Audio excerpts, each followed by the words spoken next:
आज जोगिंद्रा केंद्रीय सहकारी बैंक लिमिटेड की 88वीं वार्षिक आम साधारण बैठक सोलन में गरिमापूर्ण वातावरण में आयोजित की गई। यह बैठक वित्त वर्ष 2024 से 25 की वित्तीय स्थिति, उपलब्धियों एवं भावी रणनीतियों पर विचार विमर्श हेतु बुलाई गई थी। बैठक में विभिन्न सहकारी समितियों के 209 प्रतिनिधियों ने उत्साहपूर्वक भाग लिया। 87वीं आम सभा में प्रस्तुत किए गए सभी प्रस्तावों को सर्वसम्मति से पारित किया गया, जो बैंक की कार्यप्रणाली और नेतृत्व पर सदस्यों के विश्वास को दर्शाता है।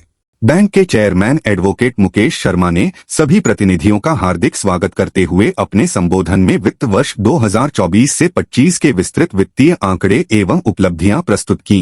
उन्होंने बताया कि बैंक ने चालू वित्त वर्ष में सतत विकास की दिशा में महत्वपूर्ण प्रगति की है।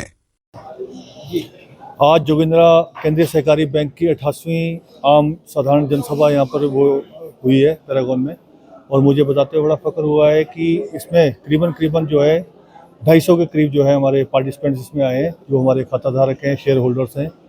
और मैं बताना चाहूँगा कि बैंक की जो हमारी बोर्ड ऑफ डायरेक्टर्स पूरा प्रोफेशनल है, हमारे जो कर्मचारी हैं, इन सभी की मदद से जो है बैंक हमारा जो है दिन प्रतिदिन जो है प्रगति की ओर अग्रसर है। अगर मैं लास्ट ईयर 2024-25 को लेकर ये हमारी आज यहाँ पर आम सभा हुई है, तो मैं अगर इसके फाइनेंशियल्स के बारे में बताना चाहूँगा तो हमारे जो बैंक का जो टोटल साइज़ है वो 2139 करोड़ को पार कर चुका है।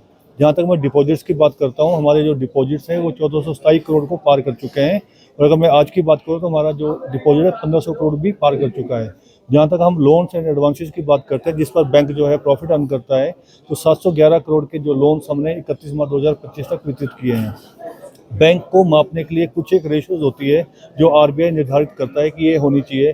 तो जो सबसे प्रमुख एक रेशियो होती है वो CRAR रेशियो होती है, वो आरबीआई कहता है कि 9% होनी चाहिए, तो हमारे बैंक की 17.2% है, कि जो कि बहुत ही अच्छी है।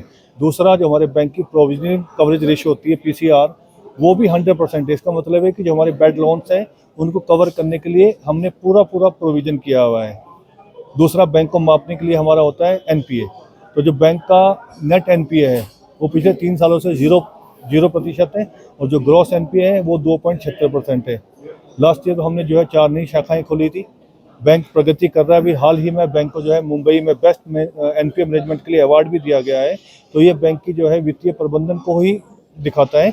इसके लिए मैं अपने बैंक के जितने हमारे बोर्ड ऑफ डायरेक्टर्स हैं, मैं उनका धन्यवाद करता हूं कि इनका जो है मार्गदर्शन हमें मिलता रहता है, और हम एक टीम की तरह काम करते हैं। और जब कोई भी टीम की तरह कार्य करता है तो वो इंस्टीट्यूशन आगे बढ़ता ही है। और मैं फिर कहना चाहूँगा कि जो हमारा आने वाले समय में लक्ष्य है वो ये लक्ष्य है कि हम जो है नेट बैंकिंग अपने इसमें शुरू करें।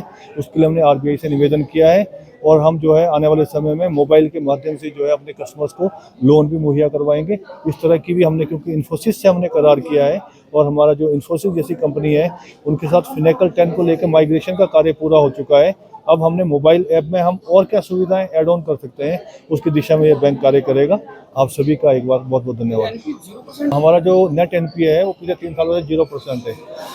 0% का मतलब क्या होता है, जैसे हमने प्रोविज़न किया होता है कि मान लो हमारे बैंक का जो NPA का प्रोविज़न है वो 36.36 करोड़ है, कि इतना हमने प्रोविज़न किया है। बट हमारे जो बैंक का आज की तारीख में NPA है वो 19.72 करोड़ है, तो यानी कि 0 हुआ। नेट NPA होता है, तो जो ग्रॉस NPA है वो 2.76% है। और इन्हीं क्रेडेंशियल्स को लेकर अभी मुंबई में हमको अवार्ड मिला था। हमारे जो सारे आंकड़े होते हैं वो ऑडिटेड हैं, सारे हमारे कंकरेंट ऑडिट होता है, हर तरह की चीज़ें हैं। तो ये बैंक जो है प्रदेश सरकार का अग्रणी बैंक है। इसके लिए मैं प्रदेश के बहुत ही माननीय हमारे जो मुख्यमंत्री हैं, RCS ऑफिस है, नाबार्ड है, RBI है, सभी का बहुत बहुत धन्यवाद करता हूँ। बैंक के अधिकारियों की है जो ग्राहक शिकायत करने नहीं, देखिए, इतने बड़े इंस्टीट्यूशन में जब कोई कार्य करता है तो छोटी मोटी कमियां रह जाती हैं। बट जिस तरह से मैंने आपको पहले भी कहा था, मैंने प्रेस कॉन्फ्रेंस भी की थी, अभी मैंने 19 पॉइंट समथिंग करोड़ का अपना NPA की बात करी है। तो वो जो इल्ज़ाम लगा रहे हैं वो तो कभी 100 करोड़ भी बोलते हैं कि इस बैंक में 100 करोड़ का फ्रॉड हुआ है। अगर वो फ्रॉड हुआ होता तो हमारा जो NPA है वो 100 करोड़ प्लस 19 जोड़ के 119 करोड़ का होना चाहिए था। हाँ, अपने ग्राहकों को हमने सुविधाएं अच्छी देनी है। कई बार होता है कि वैसे भी मैं आपको बताता हूँ, जो कोऑपरेटिव बैंक का स्टाफ होता है वो लोकल होता है, और हम अपनी भाषा में वो बात करते हैं लोगों से। तो ऐसा नहीं है, अगर कहीं पर इस तरह की कोई शिकायत आई है, वैसे तो बहुत कम रहती है।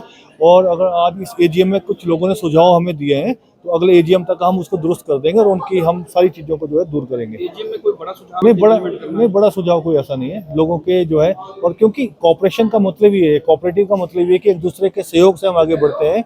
तो जो भी हमारे शेयर होल्डर्स होते हैं, कोई हमें सुझाव देते हैं तो उसको हम पूरा बोर्ड जो हमारी मैनेजमेंट है उसको हम पूरा करते हैं। खाताधारकों को कैसे इंट्रोड्यूस करेंगे, क्या प्रणाली रहेगी, कार्य प्रणाली कैसे रहेगी ताकि नए लोग भी जुड़ सके? नए लोगों के लिए मैंने कहा कि हमारे बैंक के जिस तरह से अभी हमारे नए उद्यमी है, CGT MSC कवर हमारे बैंक में आया है, उसका मतलब है कि बिना कोलेटरल फ्री हमारा बैंक जो लोन देने में सक्षम है, तो उस तरह से हम जोड़ेंगे। और दूसरा मैंने कहा कि आज का जो युवा है उन्हें क्या चाहिए, उन्हें मोबाइल पे सारी फैसिलिटी चाहिए, तो उस दिशा में जोगिंद्रा बैंक कार्य कर रहा है और आने वाले 6 से 7 महीने के अंदर हम हर तरह की सुविधा जो है आपको घर बैठे मोबाइल पर देंगे। दुनिया में हर तरह के लोग हैं, पर हम वो हैं जिनकी नस नस ऑन है, जिनसे ये जहां ऑन है। तो आ अपनी एनर्जी फैला, सेल्फ बिलीफ का बैकअप बना, सोच की पावर से सपनों की फ्लडलाइट जला, बिजली की स्पीड से खुद को आजमा, सूरज को जरा पास बुला, spread the light bro, darkness को हरा। जो रहते हैं ऑन उन्हें भला रोक सकता है कौन? माइक्रोटेक, रहो ऑन, फुल ऑन।